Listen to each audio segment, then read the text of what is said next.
Hi, this is New York State Comptroller DiNapoli. Thank you for being with us for this conversation, which is part of my office's celebration of Women's History Month. Every March, we take the opportunity to spotlight the stories of women who have shaped our society for the better. It's a chance to celebrate the contributions of women, past and present, whose bravery and public service have broken down barriers and moved us closer to a more just, equitable world. Of course, we need to honor these achievements not just during March, but each day of the year. Every year, it's my privilege to host a fireside chat where I have the opportunity to speak with a trailblazer whose service has moved New York forward. This year, I'm honored to speak with an extraordinary woman, L. Joy Williams, president of the NAACP New York State Conference. I had the privilege to recognize L. Joy up in Albany last month in celebration of Black History Month and part of the Caucus Weekend Conference. L. Joy was the president of the Brooklyn NAACP for nearly a decade, one of the largest, most active branches of the NAACP. As president, she was influential in bringing in new membership to the Brooklyn NAACP, making it the largest branch in New York. L. Joy also serves as a member of the NAACP's National Board of Directors and is a founding member of Higher Heights for America, an organization focused on supporting and electing Black women. L. Joy is the creator and host of the weekly podcast Sunday Civics, which was nominated for an NAACP Image Award, and is designed to educate listeners on the political system. And she is the founder of the consulting firm LJW Strategies. L. Joy was named one of the City and State's Brooklyn's Power 100 for her leadership and success in strengthening the NAACP. So today, as we celebrate Women's History Month, it's important that we recognize L. Joy's story as part of both Black history and women's history. Black history and women's history are American history. And regardless of attempts to erase that history, I stand with all of you this month and every month in celebrating women and Black leaders of the past, present, and future. So with that, let's welcome L. Joy Williams. Thank you so much. Thank you for spending time with me and for this conversation. A lot for us to talk about. Yeah. How about, and we're obviously going to get right into NAACP, but before we talk about your leadership there, just give us a sense of your journey. What took you to the path of social activism, civic engagement, and then we'll get into your current work within NAACP. Well, it's actually fitting that we are celebrating, just finishing celebrating Black History Month and now celebrating Women's History Month, because it really is Black people and women as to the reason why I'm on this journey. One, from my own family, I always describe that my family's business is service. And for a number of us in my family, particularly on my father's side of my family, who I was primarily raised with, we serve the community. We serve in a faith capacity, with a number of my family being pastors and gospel singers, and even in their professional capacity, some of them working for state governments and working as teachers and professors and nurses in the health profession. And even on my mom's side of the family as well, really having this mix of people who helped my development and seeing how they served their communities, how they served in their profession, and how they served the family. And that is what put me on the trajectory. Is I knew service was some sort of path for me. I caught the political bug early. When I was younger, I used to say I wanted to be the first fashion designer / U.S. senator. Somehow in my young brain, I figured out that you had to be wealthy to run for Senate. So I said that I had to be a fashion designer first, and then, I could run for Senate and be engaged in that way. But fortunately for everyone, I did not get into FIT. And so I decided, I'll just do my backup of politics. And so that's how I ended up there. Yeah.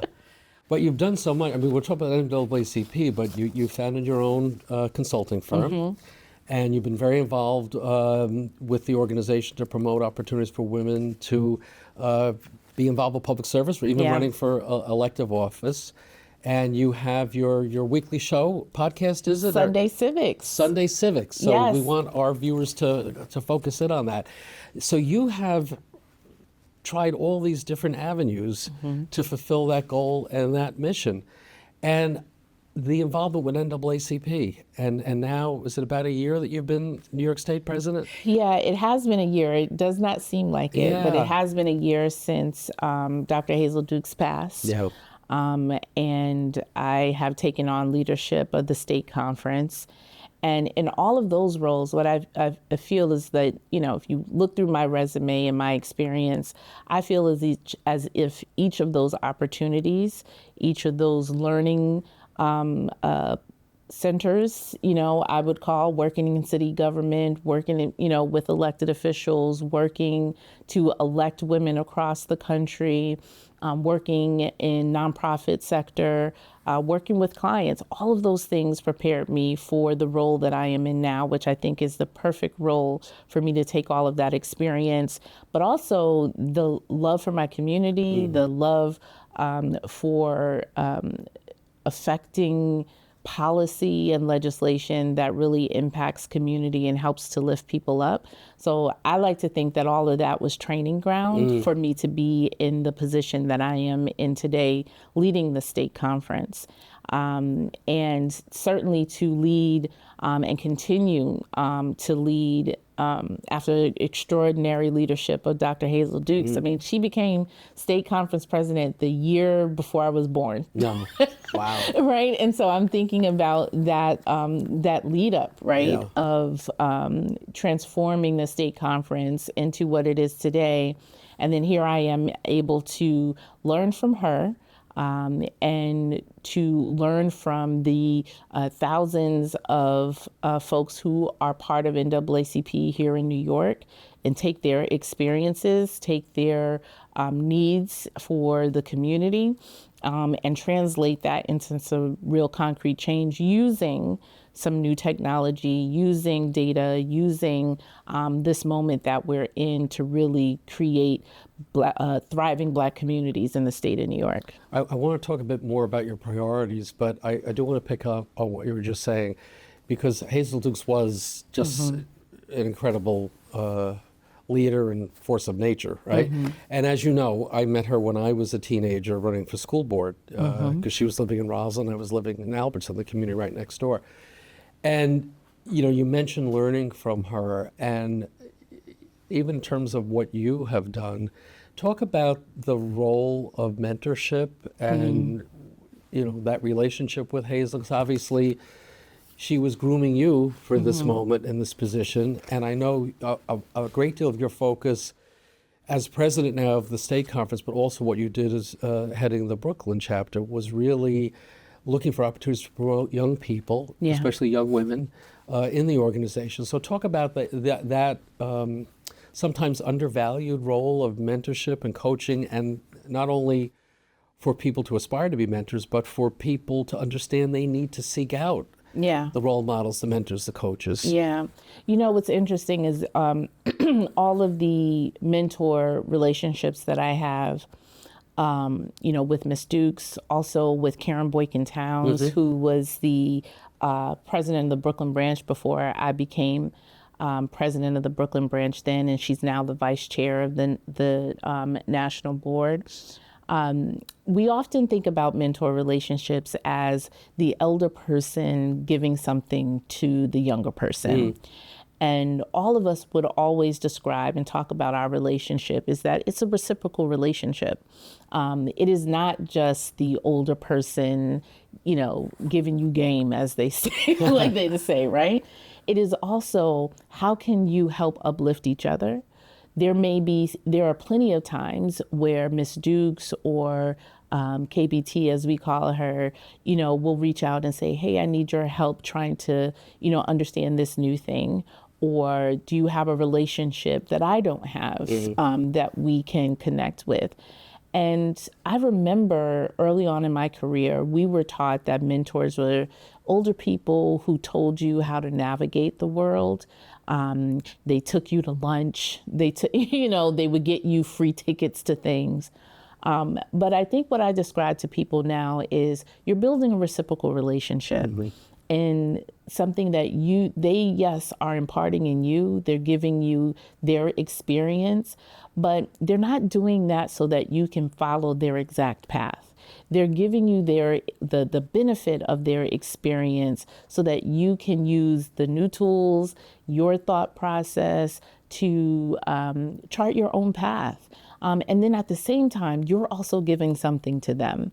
And that's what I really appreciated about my relationship with Ms. Dukes, which did not start off on a good foot, by the way. There's something we call NAACP babies, where you grew up in the association. My kids are now doing that. I didn't grow up in NAACP. I didn't come into the organization. By the time I came in, I was already an adult. And my first time being a member and being engaged, I was already a working adult. So when I came into Brooklyn NAACP, at the request of Karen Boykin-Towns, when we were reactivating the Brooklyn branch, at first Ms. Dukes was, like, who's this young person? She used to call me, that progressive because, my politics are a little bit more progressive than what the average NAACPer, I would say, would be. And, so we butt heads a lot, right? Like just from some basic things. Like, when I first came in the NAACP, you couldn't take membership online. It only had to be cash, money order, or check. Oh, wow. Right? But if you think at this time, this is back in 2005, when you're trying to bring in new people and engage, I'm like, ain't nobody walking around with checks. Like, we need to do something. And so just those kind of simple, things that we would butt heads about. And later we would laugh about, right? Because it's like, there was this tension because she was trying to feel me out. Right. I was trying to feel, her out. And ultimately, I think what I came to understand is she wanted to see, does this young person have commitment? Yes, they may have talent and skills, but are they willing, to use that talent and those skills for the upliftment of the community and for the organization? And then once she got settled on that, she was my biggest cheerleader after then. Well, it gets back to what you said about reciprocal relationship. So she might have started out as the lead or the mentor, but turns out she learned about how technology, need to be up to date, right? Technology, and even I would go on, in addition to leading the Brooklyn branch, I was her legislative director for the state conference and directing our lobby days and giving advice and political strategy on bills, on like how we would navigate different election periods. And, certainly with our work with Higher Heights, when we were helping to elect women all across the country. That's an organization I mentioned. Just say that again for our audience. So the organization, Higher Heights, which I was founding chairman of, and Ms. Dukes was an early supporter of, where we were helping to uplift Black women in Congress, Black women in the U.S. Senate, which we're now about to have 3 at one time.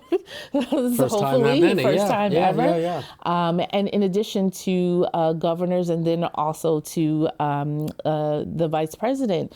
And so, I was able to provide that and engage on that, while she was also mentoring in leadership in the association, of NAACP, among other things, here in the state of New York. And so, that's one thing I try to impart on others. It's like, don't just think of these relationships as something you can take away, but also what you are contributing and really building a strong foundation in a relationship. You've touched on some of this, but I'd like to delve into it a little more. As we mentioned, you a little over a year, I guess now you assumed the presidency. You're following a larger than life figure, right, with Dr. Hazel and Dukes, but you've had the time now to get comfortable with the role and understand that Hazel Dukes is a once-in-a-lifetime person. And now it's Eljoy's moment to put your stamp and your approach on the office and on the organization. You've touched on some of it, but tell us a little bit more about what priorities you see for your tenure as president. Yeah. Well, one of the things I wanted to focus on, and have been for the past year, is the organizational structure. Because there is so much power and value in our institutions, and particularly now when there's so much attack, from the federal administration and so many other peoples on Black institutions, and the role that they play in our communities, from educating, from supporting the intergenerational leadership and communities that we lead. And so it was important for me to really understand the organizational structure and determine how can we build it to be more resilient, particularly in this time when we're under attack. And so I've been focusing on making sure that our branches across the state feel supported, have the resources and tools that they need, because I'm not sure if everybody knows this, but NAACP is completely volunteer, right? These are, so the branches, the members that you see out rallying, the meetings that are held, the trainings and things that are being done in the community, that is being done by people who are giving 100% of their time, right? And so for my role, what I view that as president of the state conference is, how can I make sure that you who are sacrificing your time, talent, and treasure to provide history, service, engagement, advocacy for Black people in the state, how can I make sure that you have the resources you need to do that? How can I make sure that you're supported so the message is deployed in a way that reaches the masses, but then also gets us the goal that we are seeking, whether that be legislative advocacy, agitating, against different governments or corporate entities, or if we have to take the step of litigating, that we're doing it on behalf of people in a coordinated way. So, one of my primary focuses is making sure the organization itself is sound and is able to back up and support these amazing volunteers, including myself as a volunteer, right? Yeah.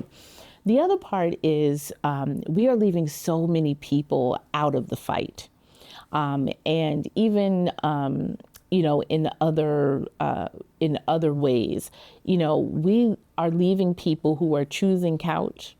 And it's because they are not coming out and they're choosing to stay on the couch or stay at home because no one's talking to them and no one's asked them to come and be a part of the fight.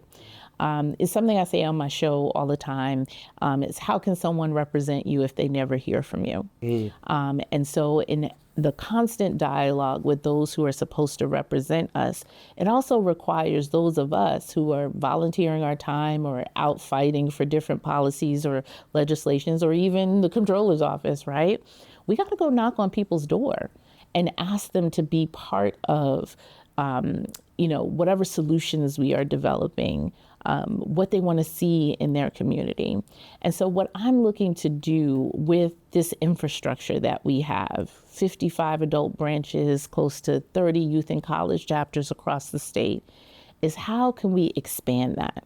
How do we go from 12,000 members to 25,000 and really have dialogue and conversations in our communities about what we want to see, what we need in our community, and then inviting people to help fight for it. And that's really the vision that I have for us, and preparing us so that in the next 10 years, right, we're going to have a midterm election, we're going to have census again, we're going to have redistricting again, to ensure that if ultimately, which is my goal, to build thriving Black communities in New York State, making sure that it's not just me saying and dictating what thriving means. It's making sure that we bring everybody to the table to have that discussion, and then ultimately we all are organized and can fight for it. It's very exciting and very inspiring. I say that as a life member of NAACP, North Shore chapter. And you've got wonderful part. You mentioned Karen Boykin Towns, Tracy Edwards. Tracy Edwards, our first vice president. Very dynamic, and we have amazing people. Presidents across the state. Like I said, who have dedicated, so much time into fighting on behalf of Black New Yorkers. And ultimately, if we are focusing on the issues that we are focused on, it's so interesting that everybody is using affordability as a buzzword nowadays, and the issues that fit within affordability are all issues that NAACP and that Black New Yorkers and literally Black communities across the country have been fighting for decades. Yeah. Be it affordable housing, be it access to a job that, you have a livable wage with benefits that you can support yourself and your family, quality public education. All of those things, healthcare, transportation, all that. Yeah. Right? These are all Yep. things that have been a part of our legislative agenda that we have been fighting for some time. And so it may have a new frame as affordability, but these are certainly issues that we've been working on for some time. What do you say to a young woman of color who either wants to get involved organizationally with an advocacy group like NAACP or wants to run for public office? What quick advice do you give in terms of how to navigate to get to that place of realizing their dream of being involved? Well, the first thing I always tell everyone is because, as human beings, our thing, we love to create. Right. And so the thing is, like, we'll go out and we're just like, I'm going to create a new organization. I'm going to create a new something. And so the first thing I always advise people is to do what we know in the political business is a landscape analysis. What is happening around you? And more often than not, there's an organization, there's a group that's waiting for your talent, that needs your energy and your expertise. So is there some place that you can go and fit in and be right at home that already exists? They just need more support.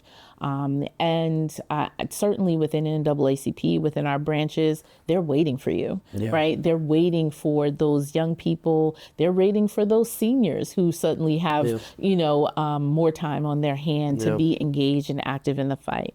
And then if you are in a space where you just don't see an institution or an organization that is really tackling the issue that you want to, then by all means create it. And then, like I said, we have to go to the doors. We have to go to the streets and invite people. You'll be surprised if you go and ask someone on the street, has anyone ever asked you? I think Pew Research did a study on this some time ago, just a couple of years ago, where they asked people who weren't registered to vote or weren't civically engaged, has anyone ever asked you? And close to 60% of people said no. Not their church, not a family member, not a friend, right? Have asked them, hey, you want to come with me and be engaged in this fight that we're doing on affordable housing. And so we have to change our behavior, those of us who are engaged, and making sure don't take it for granted that just because people know us, right, that people are engaged or have been asked. And so we want to expand our numbers. And in order to do that, we have to be in communication with our people. I think it's such an important point because even I've seen the evolution of politics and, in my time, you used to do all the knocking on doors. You used to have a storefront everywhere. You used to talk to people. You used to sit at a table and fold flyers and stuff envelopes and take, everything got focused now on media and digital. And then, of course, COVID comes along. And so already we were getting segmented and isolated, and COVID had everybody isolated.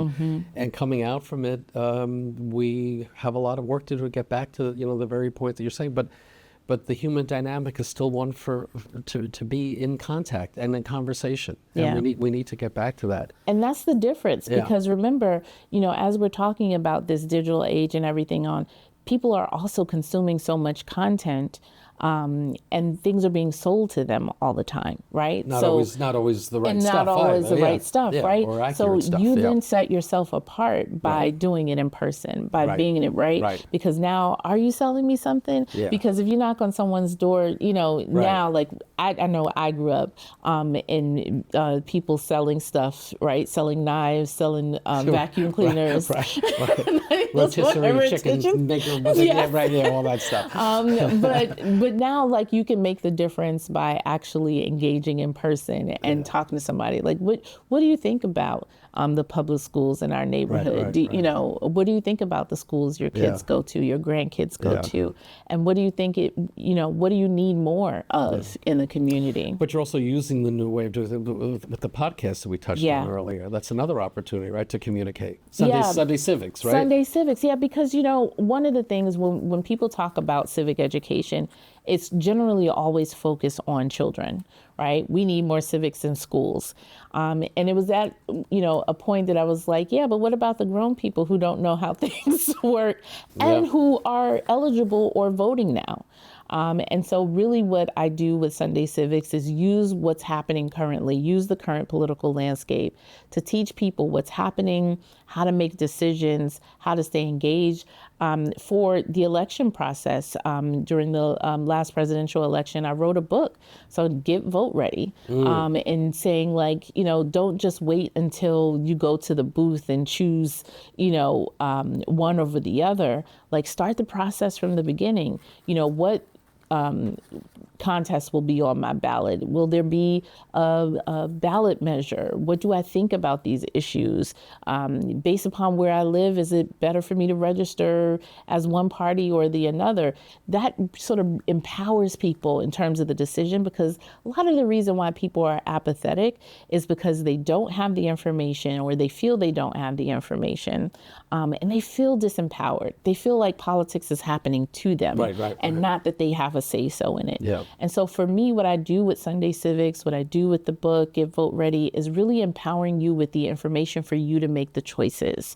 And I think if we turn our focus, right, on engaging people, asking people to be engaged, giving them the tools and the information to do so. It's why I support things like participatory budgeting and, hearings and things of that nature for people to be involved in the process. I advocate all the time, don't set and forget, democracy. Like one of those commercials used to be, set it and forget it. Don't set and forget democracy, because ultimately, if you do that, you'll end up with a tyrannic government, right? And so we do have to be participatory. We do have to be engaged. Otherwise, the people who are most involved, the people who have the most to lose, right? There's a reason why wealthy spend so much money on lobbyists, so that they can keep their issues at the forefront and at the faces of those who are making the decision. And so that means that those of us who don't have the millions of dollars for the lobbyists have to make sure our voices are loud and louder than the money that is being put into our politics. We're just about out of time, but just to wrap it up, I loved your earlier phrase, to not choose to be on the couch. Yes. And you certainly have chosen not to be on the couch. Yes. And we talked on your role as an author and podcaster, and obviously leadership of the New York State Conference of NAACP. I know you've been involved with other causes like Wall Street Project and economic empowerment, which we care about at the Comptroller's Office. As you know, when we honored you at the NWBE reception that I mentioned earlier in Albany, we very much focus on creating opportunity, and particularly with pension fund management. We're very proud, as you know, of the fact that we have the most ambitious and successful program to promote emerging managers and women and minority-owned investment firms to be part of our success of keeping a strong public pension plan, which we have in New York State. And those economic issues are so vital and so important as well. Your journey still has a long way to go.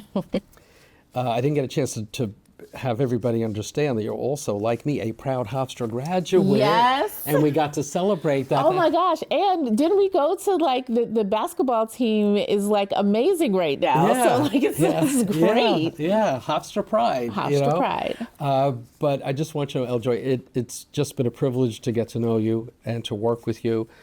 And you have already put your mark on not only NAACP, but also on the state, and I would say beyond New York State, as a leader and someone for people to get that inspiration and that sense that one person can make a difference. I mean, just look at all that you've accomplished and the trajectory of your career and your advocacy and the difference that you're making. I mean, it really, I'm in awe. Oh. And so the message really for all of our viewers is that we in New York are very proud to have women leaders like L. Joy Williams. And I really want to thank you for really sharing your thoughts, your insights, your life experience. And I hope for some of you watching, it's going to motivate you to tune in to Sunday Civics, to get a Yes. copy of L. Joy's book, to maybe get involved with the NAACP. But certainly, this has been a wonderful conversation, a very special way for us to recognize Women's History Month and to really profile and showcase a very important leader for all people, but certainly a very proud woman, Black woman leader in our great state, L. Joy Williams. Thank you for being part of the conversation. Thank you.